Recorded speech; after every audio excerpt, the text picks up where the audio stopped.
विद्यार्थी मित्रों, धोरण 10 कॉम्प्यूटर। मारू नाम संजय उपाध्याय, कॉम्प्यूटर विभाग, सरस्वती विद्या मंडल संचालित। આપણે અગાઉ કોમ્પ્યુટર વિષયમાં ધોરણ 10માં 3 ચેપ્ટર ભણી ગયા છીએ અને આજે આપણે ચોથું ચેપ્ટર શરૂઆત કરીએ છીએ। એની પહેલા આપણે 3 ચેપ્ટરની થોડી વાત કરી લઈએ। પહેલા ચેપ્ટરમાં આપણે કોમ્પ્યુટરમાં HTML નો પરિચય એ ભણ્યા। બીજા ચેપ્ટરની અંદર વેબ પેજ કેવી રીતે બનાવાય, એના માટે હેડ અને બોડીનો ઉપયોગ કઈ રીતે થાય એ આપણે ભણ્યા। ત્રીજા ચેપ્ટરની અંદર વેબ પેજમાં કઈ રીતે ઇમેજ મુકાય એ આપણે ભણ્યા। અને આજે આપણે ચોથું ચેપ્ટર કે જેનું નામ છે પ્રકરણ 4, HTML માં યાદી અને કોષ્ટકનો ઉપયોગ। પરીક્ષાની અંદર એનું વેઇટેજ 4 માર્ક્સનું છે। તો આપણે ભણવાની શરૂઆત કરીએ। સૌથી પહેલા આ ચેપ્ટરની વાત કરીએ તો યાદી એટલે શું અને કોષ્ટક એટલે શું। કોઈ પણ વિષય ભણીએ એ પહેલા આપણને એ જે ટાઇટલ છે, ચેપ્ટરનું ટાઇટલ એ બરાબર સમજતા હોવા જોઈએ। જો આપણે બરાબર સમજતા હશું તો મોટા ભાગનું 50% તો આપણને ખબર પડી જ જશે કે આ ચેપ્ટરમાં શું ભણવાનું છે। તો ચાલો, યાદી એટલે વિગત, એક સમાન વિગતો આપણે ભેગી કરી લખીએ એને યાદી કહેવાય। દાખલા તરીકે તમને તમારા મમ્મી બજારમાં કોઈ વસ્તુ ખરીદવા મોકલે અને 5-6 વસ્તુ લેવાનું કે તો તમને યાદ ન પણ રહે એટલે તમે કાગળ લો છો અને કાગળની અંદર દરેક વિગતો લખો છો। બજારમાંથી શું લેવાનું એ બધું આપણે લખીએ છીએ, તો એને આપણે યાદી કહીએ। દાખલા તરીકે તમે મમ્મી તમને એમ કહે કે તું 1 કિલો બટેકા, 1 કિલો તુવેર દાળ, 1 કિલો ખાંડ, 1 કિલો ચા, 500 ગ્રામ રીંગણા, આ બધી વસ્તુ તમને બોલે તો તમને યાદ નથી રહેતું। તમે એને એક કાગળની અંદર નોંધ કરો છો અને જ્યારે નોંધ કરો છો ત્યારે ઘણા લોકો આ રીતે લખે છે, નિશાની કરીને લખે કે ભાઈ 1 કિલો બટેકા, 1 કિલો ખાંડ, આવી રીતે આપણે લિસ્ટ કરીએ છીએ। તો ઘણા લોકો એની જગ્યાએ નંબર આપે છે, વિગતોનો નંબર આપે છે। ટૂંકમાં આને યાદી કહેવાય।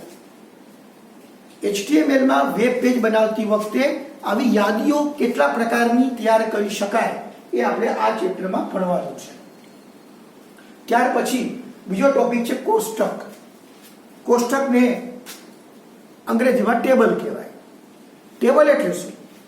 તો અહીંયા કમ્પ્યુટરની ભાષામાં આપણે અગાઉ ભણી ચૂક્યા છીએ કે ઊભા અને આડા ખાનાઓનું પત્રક, જેને કોષ્ટક કહેવાય। દાખલા તરીકે ઊભી લાઈનો અને આડી લાઈનો, તો આને આપણે કહેવાય કોષ્ટક। તો વેબ પેજમાં કોષ્ટક કેવી રીતે બનાવાય એ પણ આપણે આ ચેપ્ટરમાં ભણવાનું છે, એટલે આપણે આ બાબતનું બરાબર આપણને ખ્યાલ હોવો જોઈએ। હવે આપણે જોઈએ કે આવી યાદીની વાત કરીએ તો યાદી કેટલા પ્રકારની હોય એની ચર્ચા કરીએ। મિત્રો, સામાન્ય રીતે યાદી 3 પ્રકારની હોય છે એ જોઈએ તો યાદીનો પહેલો પ્રકાર છે અક્રમિત। એને અંગ્રેજીમાં કહેવાય અનઓર્ડર લિસ્ટ। બીજું છે ક્રમિત, એને કહેવાય ઓર્ડર લિસ્ટ।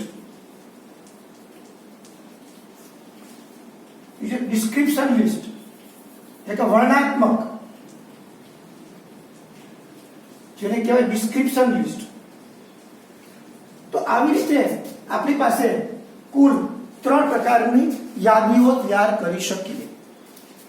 આપણને જો થિયરિકલ નોલેજ હોય તો આપણે આનું વેબ પેજ બનાવવામાં ઘણી સરળતા રહે। તો પહેલા આપણે વાત કરીએ છીએ અક્રમિત લિસ્ટ। અક્રમિત લિસ્ટની અંદર જ્યારે વિગતોની નોંધ કરીએ છીએ ત્યારે માત્ર કોઈ ચોક્કસ સિમ્બોલ, નિશાનીથી આપણે એને બતાવીએ છીએ. ક્રમિકમાં આપણે ક્રમ આપીએ છીએ, 1 2 3 4 એવું લિસ્ટ છે. અને વર્ણાત્મકની અંદર આપણે ક્યાંય પણ કોઈ ચોક્કસ નિશાની કે ક્રમ આપતા નથી. વર્ણાત્મક લિસ્ટની અંદર એટલે કે ડિસ્ક્રિપ્શન લિસ્ટની અંદર ક્યાંય પણ નિશાનીઓ મૂકવામાં આવતી નથી. અહીંયા અક્રમિકમાં આપણે કોઈ ચોક્કસ સિમ્બોલ કે નિશાની મૂકીને લિસ્ટ બનાવીએ છીએ. ક્રમિકની અંદર આપણે ક્રમ આપીએ છીએ. જ્યારે વર્ણાત્મકની અંદર કોઈ પણ નિશાનીઓ આપવામાં આવતી નથી. હવે આ જે ક્રમિક અને અક્રમિકની અંદર જે આપણે નિશાનીઓ કરીએ છીએ અથવા નંબર આપીએ છીએ જેને બુલેટ કહેવાય છે. શું કહેવાય? બુલેટ. અને આમાં બુલેટ વગરનું લિસ્ટ એટલે વર્ણાત્મક લિસ્ટ. તો હવે આપણે ઉદાહરણ લઈએ અક્રમિક લિસ્ટનું. તો આપણી પાઠ્યપુસ્તકની અંદર પણ એક એક્ઝામ્પલ એવું આપેલું છે કે ભાઈ તમે આ વેબ પેજ બનાવવું હોય તો કેવી રીતે બનાવો. તો એની માટે થોડી થિયરિકલ પોર્શન જોઈએ. આપણે અક્રમિક લિસ્ટની વાત કરીએ તો અક્રમિક લિસ્ટની અંદર HTML ના UL ટેગનો ઉપયોગ થાય. શું? UL એટલે કે UL અને /UL આ ટેગનો ઉપયોગ થાય છે. અને એની અંદર લિસ્ટ બતાવવાની વાત આવે ત્યારે LI ટેગનો ઉપયોગ થાય છે. ફરીવાર જુઓ, અક્રમિક લિસ્ટ એટલે કે અનઓર્ડર લિસ્ટ તૈયાર કરવું હોય ત્યારે UL ટેગનો ઉપયોગ થાય. UL ટેગ છે એ યુગ્મ ટેગ છે. યુગ્મ ટેગ એટલે એની શરૂઆત અને અંત બંને આપવા પડે. અને જ્યારે એની અંદર લિસ્ટ કરીએ ત્યારે LI ટેગનો ઉપયોગ થાય છે. LI એ સિંગ્યુલર ટેગ છે, એનો અંત ન આપો તો પણ ચાલે, આપો તો પણ કોઈ પ્રોબ્લેમ નથી. ત્યાર પછી ક્રમિક લિસ્ટની વાત કરીએ. અત્યારે આપણે થિયરી પહેલા સમજી લઈએ, ભાઈ તમને એના દરેકના હું પ્રેક્ટિકલ ઉદાહરણ સાથે સમજાવીશ. ક્રમિક લિસ્ટની વાત કરીએ તો OL એટલે કે એમાં OL ટેગનો ઉપયોગ થાય. OL ટેગ છે એ પણ સિંગ્યુલર ટેગ એટલે કે યુગ્મ ટેગ છે. એમાં પણ શરૂઆત અને અંત આપવો જરૂરી છે. ક્રમિક લિસ્ટની અંદર જ્યારે પણ આપણે લિસ્ટ કરીએ ત્યારે એમાં પણ એનો પેરા LI ટેગ છે. લિસ્ટ માટે OL ની અંદર LI ટેગ લખવામાં આવે છે. તો આ રીતે આપણે અક્રમિક અને ક્રમિકની વાત કરી. જ્યારે વર્ણાત્મક લિસ્ટ છે જેને કહેવામાં આવે છે DN ડિસ્ક્રિપ્શન લિસ્ટ, એની માટે ટેગનો ઉપયોગ થાય છે DL /DL. આની અંદર જે આપણે વિગતો લખીએ એ બધી વિગતો DL ટેગમાં આવે છે. તો અહીંયા આપણે એ વાત કરી કે 3 પ્રકારની યાદી તૈયાર થાય. અક્રમિક, એની માટે ટેગ UL, અંગ્રેજીમાં લખો અનઓર્ડર લિસ્ટ તો એનો પહેલો અક્ષર U અને L બંને ભેગા કરી UL ટેગ બને છે. એવી રીતે ક્રમિક લિસ્ટની વાત કરીએ તો OL, એની વાત કરી OL ટેગ. ડિસ્ક્રિપ્શન લિસ્ટની વાત કરીએ એમાં DL ટેગનો ઉપયોગ થાય. DL ટેગમાં પણ એના પેટા વિભાગ બધા આવે છે. DD ડેટા ડિસ્ક્રિપ્શન એ LI જેવું કામ કરે છે. પણ હવે આપણે ઉદાહરણની વાત કરીએ તો ઉદાહરણ માટે આપણે જોઈએ કે પહેલા એનું આઉટપુટ કેવું આવશે એ તમને હું બતાવીશ અને ત્યાર પછી એનું કોડિંગ કઈ રીતે થાય એ હું બતાવીશ. બરાબર? ચલો વિદ્યાર્થી મિત્રો, આપણે હવે અક્રમિક લિસ્ટનું એક ઉદાહરણ જોઈએ. માની લો કે આપણે એક એવું વેબ પેજ બનાવવું છે કે જેનું આઉટપુટ આ રીતનું હોય. તમે જુઓ કે માય સ્કૂલ્સ ની અંદર મેં 4 સ્કૂલના નામ લખેલા છે અને મેં 4 સ્કૂલનું એક યાદી કરી છે, લિસ્ટ કર્યું છે. એની આગળ આ રીતનો એક ચિહ્ન જેને આપણે ભરેલું વર્તુળ કહે તો ચાલે એવું જે ચિહ્ન છે જેને આપણે બુલેટ કહેવાય. બુલેટ એટલે આપણી ભાષામાં, કોમ્પ્યુટરની ભાષામાં બુલેટ કહેવાય. અને આ રીતનું આપણે લિસ્ટ જોઈએ છે. તો આપણે સમજીએ. આવું આઉટપુટ લાવવા માટે મેં અહીંયા તમને વેબ પેજનું કોડિંગ સમજાવવાનો પ્રયત્ન કરેલો છે. આપણે અગાઉ ભણી ગયા કે કોઈ પણ વેબ પેજ બનાવવું હોય ત્યારે શરૂઆત હંમેશા HTML ટેગથી થાય અને એનો અંત હંમેશા /HTML થી થાય. તમે જુઓ કે મેં HTML ટેગથી શરૂઆત કરી છે અને /HTML ટેગથી પૂરું કર્યું છે. HTML ટેગ પછી હંમેશા હેડ ટેગ લખવામાં આવે છે. હેડ એટલે મથાળો. જ્યારે તમે કોઈ પણ વેબ પેજને કોઈ મથાળો આપવા માંગતા હોય અથવા પ્રકરણનું નામ લખવા માંગતા હોય ત્યારે હેડ ટેગનો ઉપયોગ થાય. સામાન્ય વેબ પેજ બનાવવા હોય ત્યારે તમે હેડ ટેગમાં કંઈ ન લખો તો ચાલે, એટલે મેં અહીંયા હેડ ટેગની અંદર કશું લખ્યું નથી. આ ડોટ ડોટ ડોટ મતલબ એવો થાય કે તમે કંઈ પણ લખી શકો. ત્યાર પછી મેં અહીંયા કોમેન્ટ લાઈન લખવાનો પ્રયત્ન કર્યો છે. કોમેન્ટ લાઈન એટલે અહીંયા તમે કંઈ પણ લખી શકો. આ વેબ પેજ શેનું છે એની વિગત લખવી હોય તો લખી શકાય કે this web page is developer A list, એવું લખી શકાય. તમે તમારું નામ પણ લખી શકો. તો અહીંયા મેં કશું લખ્યું નથી, એનો મતલબ એવો થાય કે તમે અહીંયા કંઈ પણ લખી શકો. તમે જે પણ લખશો એને વેબ પેજ ધ્યાનમાં લેતું નથી, વેબ પેજમાં એ દેખાતું નથી. તમને કોડિંગમાં ખબર પડે કે આ મેં બનાવ્યું છે એટલે નો લખો તો ચાલે, ઓપ્શનલ છે. ત્યાર પછી તમે અગાઉ ભણી ગયા ફોન્ટ ટેગ. આપણે જે અક્ષરો લખીએ છીએ તમને અગાઉ સમજાવેલું જ છે, છતાં આપણે એકવાર ફરી સમજાવું. અક્ષરનો પ્રકાર એ નક્કી કરવા માટે ફોન્ટ ટેગનો ઉપયોગ થાય. તો અહીંયા ફોન્ટ ટેગની અંદર મેં એક લાક્ષણિકતા વાપરી છે, કલર. જ્યારે વેબ પેજ તમારી સામે આવે ત્યારે એ અક્ષરનો કલર બ્લુ હોય, એના માટે મેં આવું લખેલું છે. કોણીય બ્રેકેટમાં ફોન્ટ કલર એની લાક્ષણિકતા ઇક્વલ ટુ તમારે જે કલરમાં તમારે લિસ્ટ કરાવવું હોય, ટાઇટલ તૈયાર કરાવવું હોય, એના માટે તમારે અહીંયા એ કલરનું નામ લખવું પડશે. તો અહીંયા મેં બ્લુ લખ્યું છે, તમે કોઈ પણ કલર આપી શકો. ત્યાર પછી હેડિંગ ટેગનો ઉપયોગ કરી H1 માય સ્કૂલ. તમે આ પણ અગાઉ ભણી ગયા, લગભગ તમે બીજા ચેપ્ટરમાં ભણી ગયા છો કે હેડિંગ ટેગમાં અક્ષરો મોટા જોવા પડે. તો અહીંયા મેં માય સ્કૂલ એવું લખ્યું છે. એનો મિનિંગ એવો થાય કે જે માય સ્કૂલ અક્ષર છે, માહિતી છે, એ તમને બ્લુ કલરમાં જોવા મળશે અને એની અક્ષરની સાઇઝ થોડી મોટી હશે. તો એના માટે માય સ્કૂલ લખેલું છે. ત્યાર પછી મેં અહીંયા ફોન્ટ ટેગને પૂરો કરી દીધો. એટલે હું એવું કહેવા માંગુ છું કે અહીંયા આ જે માય સ્કૂલ છે એ માહિતી તમને બ્લુ હા તો જો એટલે અહીંયા મારી ઈચ્છા એવી છે કે માય સ્કૂલ છે એ જે ટાઇટલ છે એ બ્લુ કલરમાં આવે, એટલા માટે આપણે આ ફોન્ટ ટેગનો ઉપયોગ કરેલો, હેડિંગ ટેગનો ઉપયોગ કર્યો. અક્ષર મોટા જોવા મળશે અને અમે ફોન્ટ ટેગ પૂરું કરી દીધું. હવે મારે આવું અક્રમિક લિસ્ટ તૈયાર કરવું છે. તો એના માટે આપણે થિયરીમાં ભણી ગયા કે UL ટેગનો ઉપયોગ થાય. તો તમે જુઓ મેં UL ટેગની શરૂઆત કરી અને એનો પેટા વિભાગ આપણે બનાવી દીધો કે એનો પેટા ટેગ li છે. પેટામાં શું લખ્યું છે? AHSV. તો મેં એક ટેબ છોડી li AHSV li પૂરું.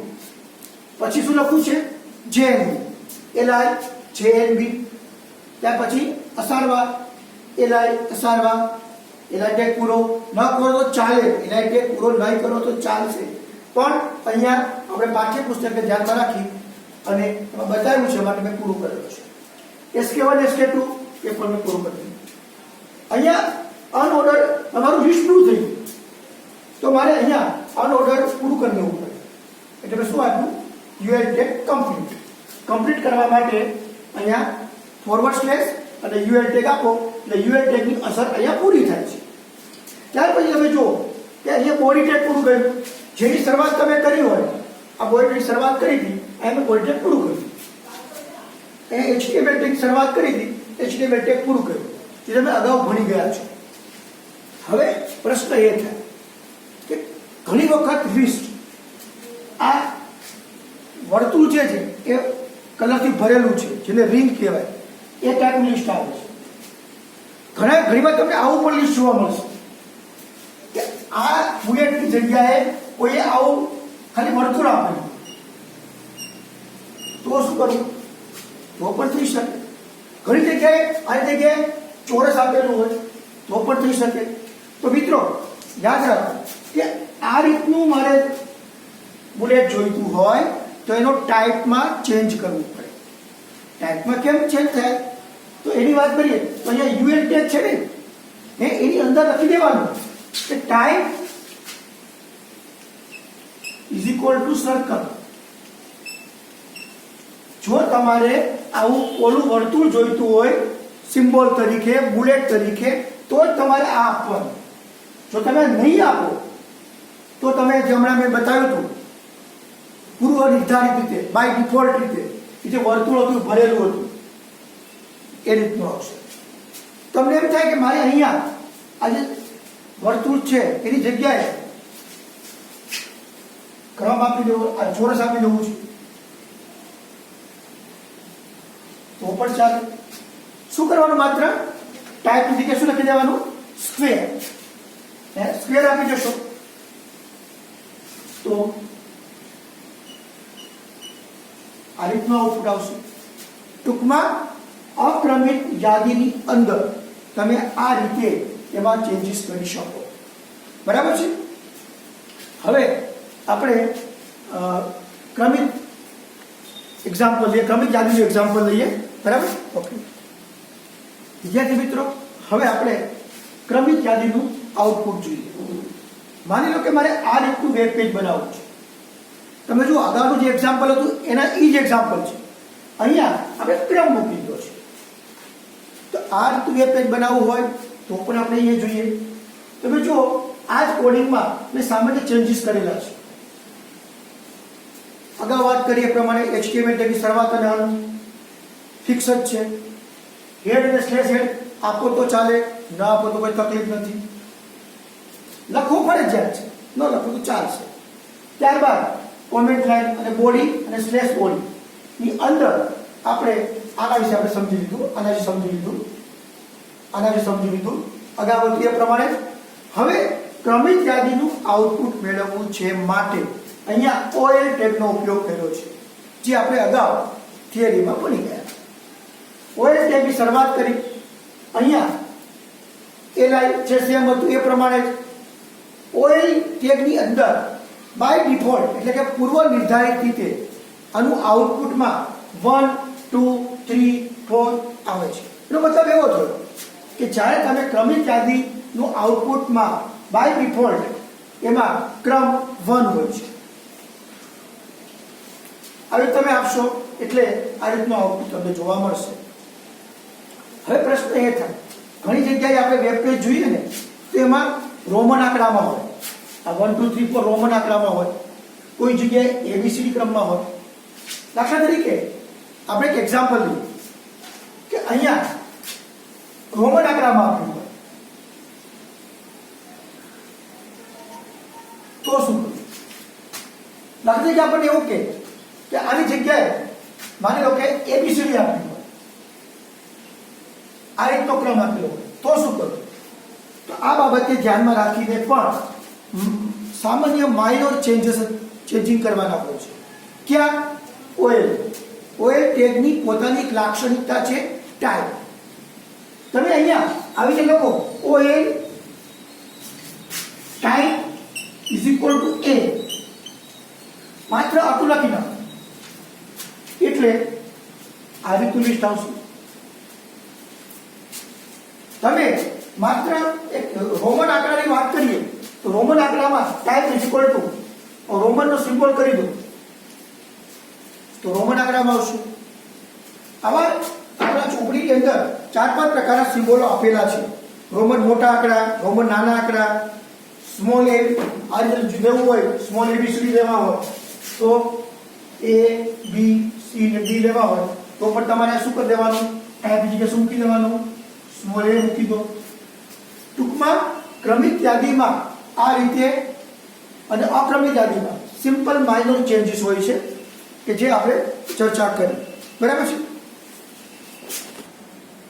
વિદ્યાર્થી મિત્રો? આપણે વર્ણનાત્મક લિસ્ટનો અભ્યાસ કરવાનો છે.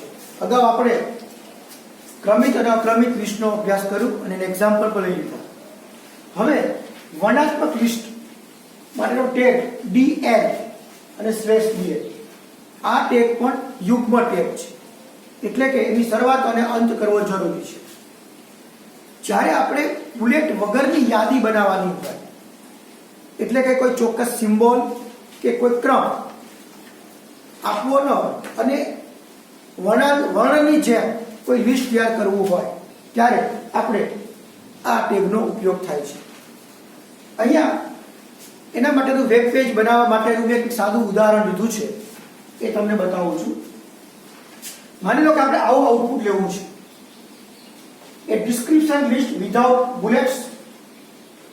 ચોકલેટ્સમાં એ 3 પ્રકારની ચોકલેટ્સ ને મેં અહીંયા કોઈ પણ પ્રકારનું બુલેટ કે ક્રમ આપ્યા વગરનું મારે લિસ્ટ આવું મેળવવું છે, તો મારે DL ટેગનો ઉપયોગ કરવો પડશે. કઈ રીતે એનું કોડિંગ કઈ રીતે થાય એ અહીંયા તમને સમજાવવાનો પ્રયત્ન કરું છું. આપણે વારંવાર કહી ચૂક્યા છીએ કે જ્યારે પણ વેબ પેજ બનાવવું હોય ત્યારે વેબ પેજની શરૂઆત HTML ટેગથી થાય અને અંત /HTML ટેગથી થાય. ત્યાર પછી વાત કરીએ તો હેડ ટેગ. હેડ ટેગ લખવો ફરજિયાત છે, એમાં કશું ન લખો તો ચાલશે, કારણ કે એ મથાળું બતાવે છે. ત્યાર પછી બોડી ટેગ. અગાઉ આપણે તમને વાત કરી ચૂક્યો છું, ફરી વાર કહું છું કે કોઈ પણ વેબ પેજનું મેઇન પાર્ટ, કોઈ પણ વેબ પેજનો મુખ્ય પાર્ટ એ બોડી ટેગ છે.